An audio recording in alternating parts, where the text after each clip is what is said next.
রাষ্ট্রপতি মোহাম্মদ শাহাবুদ্দিন ও প্রধান উপদেষ্টা ডক্টর মোহাম্মদ ইউনূসের সঙ্গে সাক্ষাৎ করেছেন সেনাবাহিনীর প্রধান জেনারেল ওয়াকারুজ্জামান। সোমবার সকালে প্রথমে প্রধান উপদেষ্টার সঙ্গে এরপর রাষ্ট্রপতির সঙ্গে সাক্ষাৎ করেন তিনি। দেশের বর্তমান পরিস্থিতিতে এই সাক্ষাৎ ঘিরে রাজনৈতিক অঙ্গনে দেখা দিয়েছে নানা জল্পনা-কল্পনা।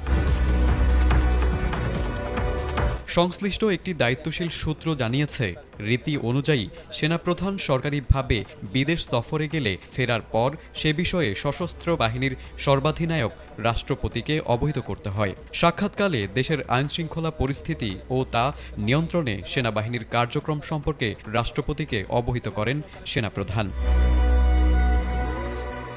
এর আগে রোববার সেনাপ্রধান জেনারেল ওয়াকারুজ্জামান প্রধান বিচারপতি সৈয়দ রিফাত আহমেদের সঙ্গে সাক্ষাৎ করেন। প্রধান বিচারপতির গুলশানের বাসায় সৌজন্যমূলক সাক্ষাৎ অনুষ্ঠিত হয়। এই সাক্ষাৎ ঘিরে সামাজিক যোগাযোগ মাধ্যম সহ জনমনে বিভিন্ন প্রশ্নের সৃষ্টি হয়। সোশ্যাল মিডিয়ায় গুজব ছড়িয়ে পড়ে রাষ্ট্রপতি মোহাম্মদ শাহাবুদ্দিন পদত্যাগ করতে যাচ্ছেন।